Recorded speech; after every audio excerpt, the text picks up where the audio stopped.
Welcome to Rick's Corner, brought to you by Old School Labs, the brand I trust and the only one I put my name to. Use my code DRAYSON12 on the link below.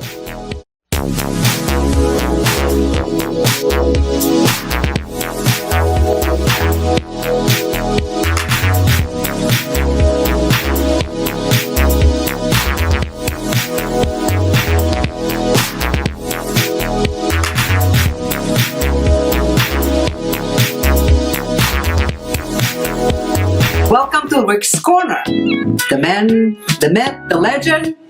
Now on with the show.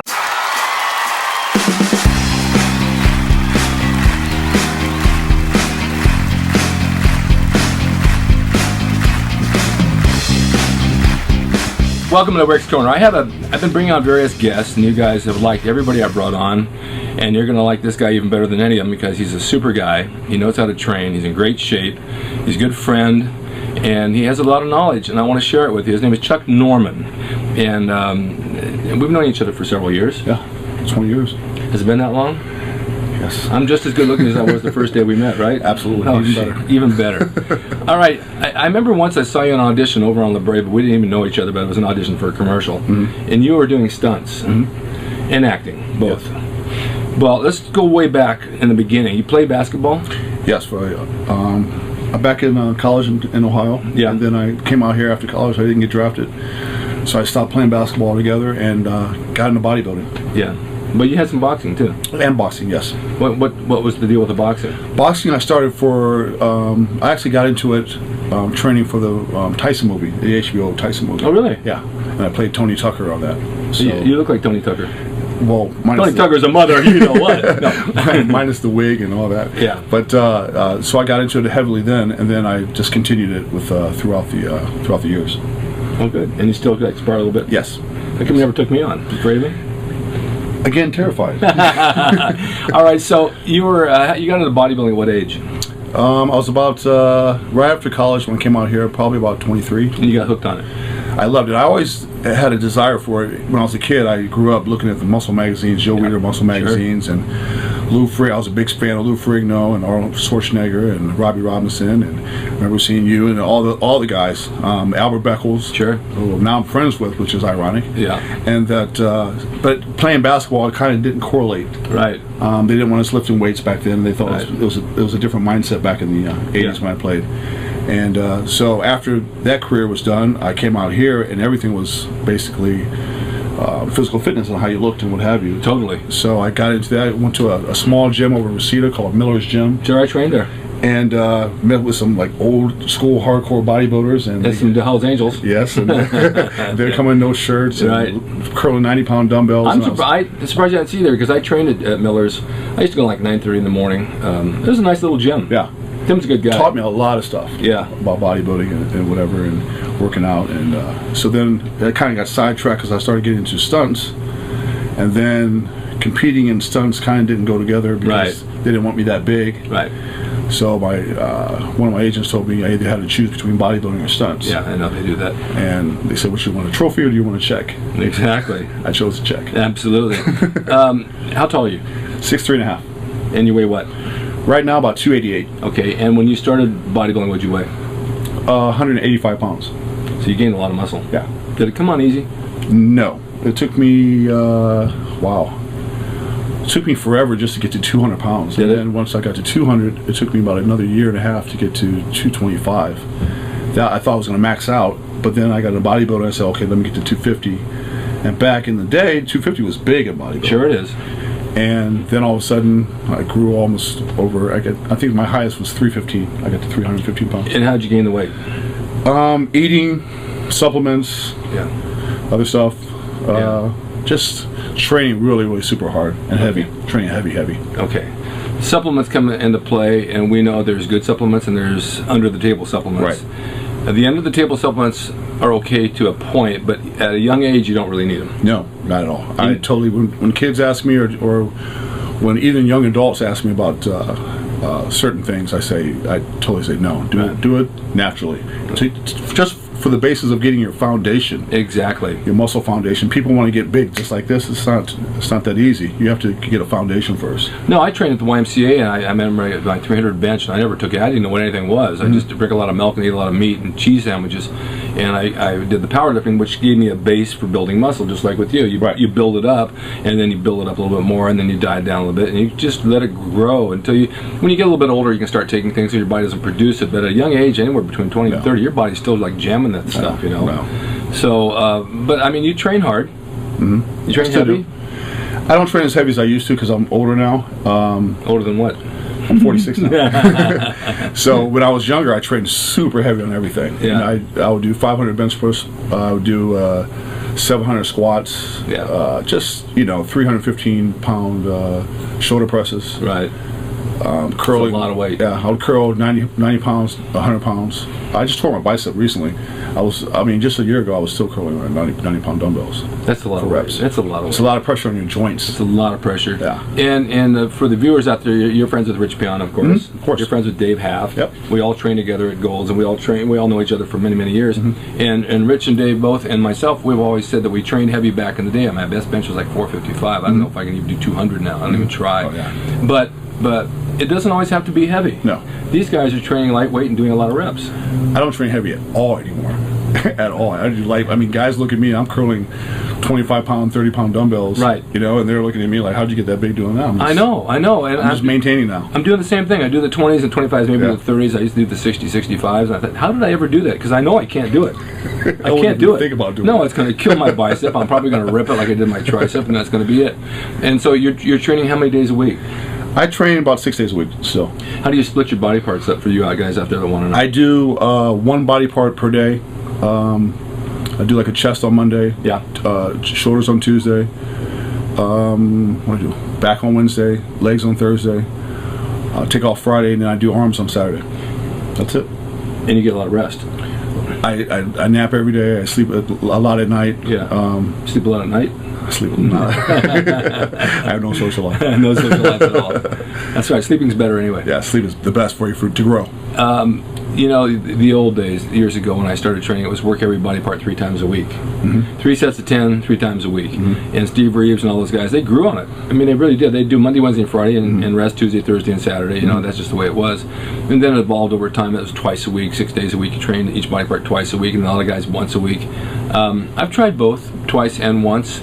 I think twice works better for me. Mentally, once seems like it's not enough, but then it actually really is. When you come back, you're stronger. When I competed, I did twice a day. Yeah. And do split body parts. Right. And that worked great. But I'm not competing anymore. For a short time. Yeah. For a short time. Yeah. Because it's a lot of pressure on your body. It's a lot of pressure, and it's you need that recovery time like really bad. All right, so let's talk about diet. How do you eat?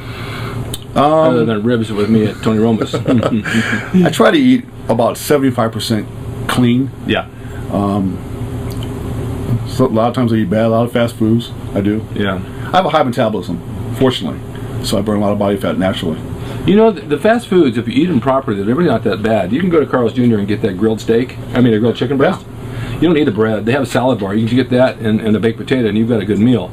I've found different ways of eating certain places. Even In-N-Out, the meat is clean. Yeah, I don't do fries and all this. No, I'm not a fry eater, but the tomatoes and lettuce are fresh, so you have a little bread. So what? So what is that, 8 grams of carbs? Yeah. Big deal. So it's definitely satisfying, and it breaks the monotonous of chicken and eggs and all the time. You know how that goes. You just can't eat all every day. You just can't eat that garbage every day. It drives me nuts, Yeah. and I want to find something different.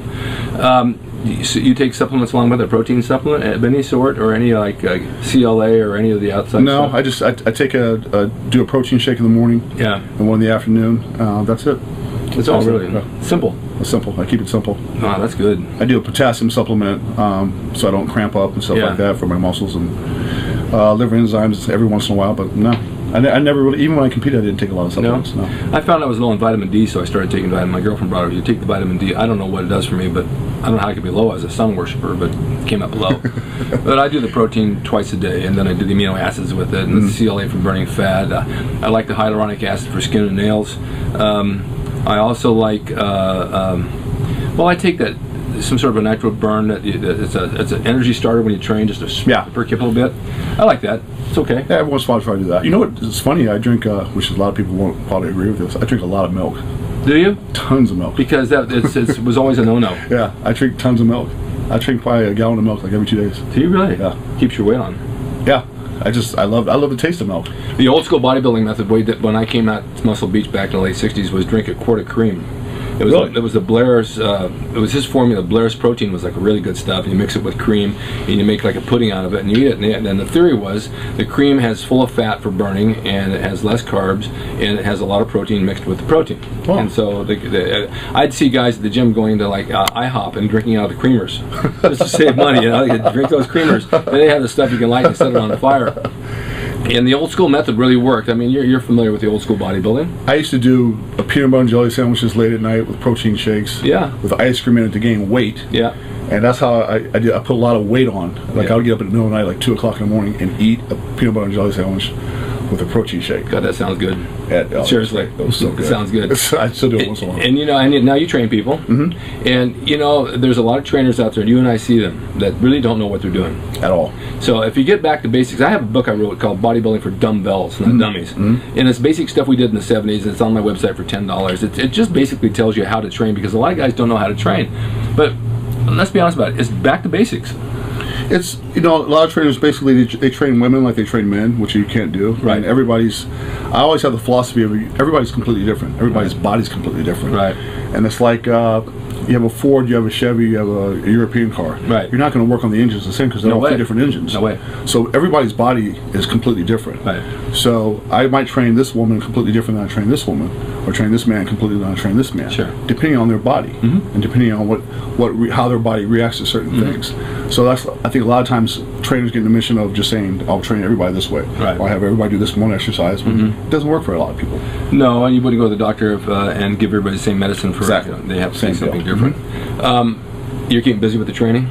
Training's good. I'm actually kind of transitioning now back into stunts. I took about 6 years off. Well, I wanted to talk about that. So now I'm getting back into that now. Okay, for a lot of you guys out there, you don't live out in California, here in Los Angeles, here at the Mecca of bodybuilding in Los Angeles or Santa Monica or Venice or where Hollywood, where everything, if you want to live anywhere to have anything you want, this is the place. It's a place. And every people, oh, I hate LA, I can't stand the freeways that we just talked about. You know, they're a pain in the ass. Freeways are a pain in the ass. Traffic's a pain in the streets are ass. pain. And streets are a pain in the ass. But opportunities here. Yeah. Anything you want to do in the city, you can do. And if you're a bodybuilder and you don't know how to find yourself, I mean, you come out here, I don't know if you will or not, but I mean, we've always been fortunate to work in films and in stunts and in wrestling and things that our body allowed us to do. Well, I think there's not a lot of money per se in the fitness industry. No. To make money in that way. So I use bodybuilding to transition into films. Right. And to have me a certain typecast or a certain stunts for me to do certain characters. Yeah. So I used that background for my look to get on film for that. As far as, so I made my career in being the big villain or the guy who get killed all the time or the tough guy or something like that. It's still a day's work and it's still money.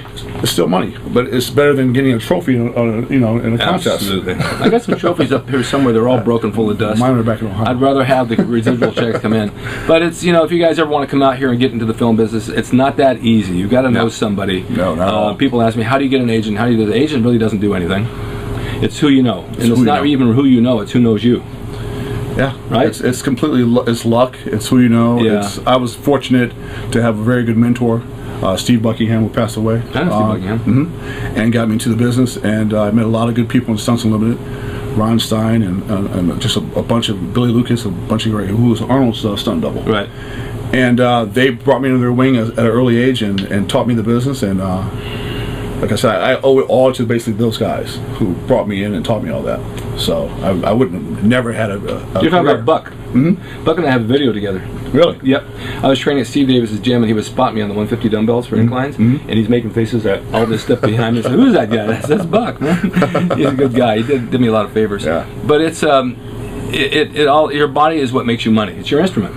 That's what sells you. It's your selling point. Yeah. So a lot of you guys out there that you want to do something, you can find your niche. You just got to kind of look around and find out what works for you. Maybe not in the city that you're in, but somewhere else. Otherwise, you just have a regular job. But that's okay too. If people need regular jobs, you got to have an income. So how you get? I'd always also tell them always like to stay in shape. Yeah. Because I never forget going to an audition one time, and they said take off your shirt, and I wasn't in shape. Yeah. And everybody else was in shape. Right. Needless to say, I didn't get the job. Okay, I'm gonna call from my agent. We need to send you out for a roll-up, but you got to wear a Speedo and oil up. Yeah, right. No, you don't want to see me naked. No, it's not going to be what it was. So you do the best you can. So hopefully you'll get some more work. You did a couple of films. You worked with The Rock? Sure. I did Scorpion King. Yep. With him, and then I did the Rundown also. Rundown, that's right. I knew it was a Rundown. Was that in the fight scene? The opening fight scene, yeah. Jeff Chase? Yes. Jeff, friend of yours, right? Very good friend of mine. Yeah. He's a character. All those guys are great guys. Yeah, so it's kind of like it's a community that everybody knows each other. We all come to Gold's North Hollywood, which isn't as Gold's Venice, but North Hollywood seems to round up a lot of people in the business. A lot of people. A lot of people come here because we're right near the studios. Well, all right. Now, if you have any advice for guys out there just starting to work out, or guys, let's say even in their 40s and 60s and want to get back in shape, what would you tell them? Would you tell them to hire a trainer? Would you tell them to go on their own? What would you tell them to do? Depending on how much knowledge they have. Yeah. I think a lot of guys sometimes have their ego go into the gym before their knowledge. So a lot of times they say, I don't need a trainer because I know what to do. And a lot of times they don't know what to do. Right.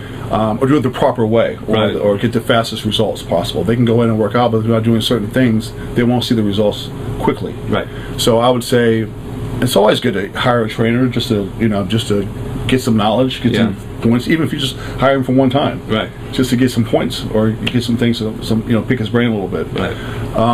Watch your food, keep your cardio up. Yeah. Because the older you get, now it's more about your blood pressure. It's more about your heart, taking care of things inside instead of just the outside look. That's true. Outside appearance. Because as we, everybody knows as we get older, the appearance goes away. Yeah. Certain things. Well, mine hasn't. But yeah. Well, you're the blessed few. Yeah, I know. But yeah, me, I'm done. From 20 years ago, I look completely different. But the thing about it, we have to stay on top of your diet, stay on top of your cardio, try to work out at least 3-4 times a week, and have a healthier lifestyle. That means minimize your alcohol consumption and all the other stuff, the partying and all that stuff. You have to. That's good when you're in your 20s. Not now. But not now. No. It tears you up. It really tears you up. Yeah. And if you don't find a trainer, take somebody in the gym who's training and watch them. You get hints from watching people. Don't be afraid to ask. I have guys who watch this show. Many people lately have stopped me, even on Starbucks. I see your show. It's really kind of flattering. And I'll see them in the gym and they'll ask me a question or I'll offer to help.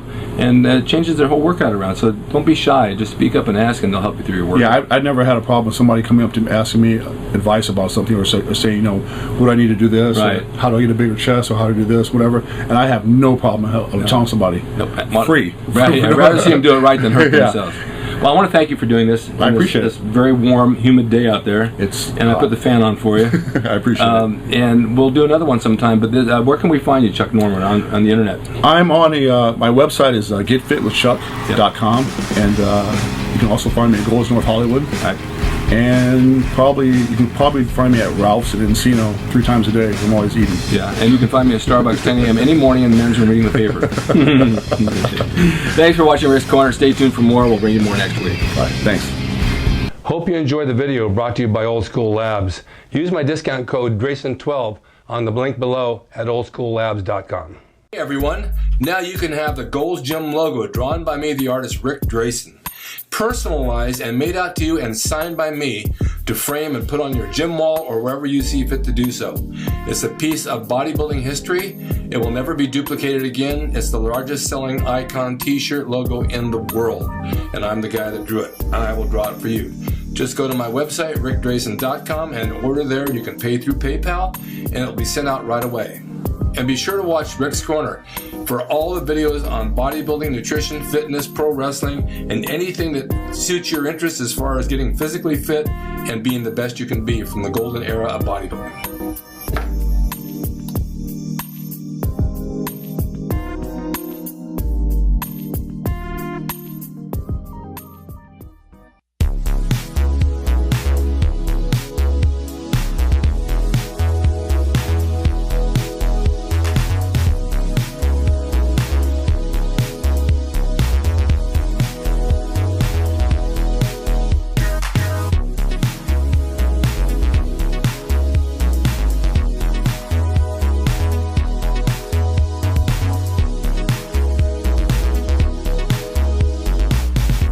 It's Rick Drayson. He's the equalizer, baby. See you next time.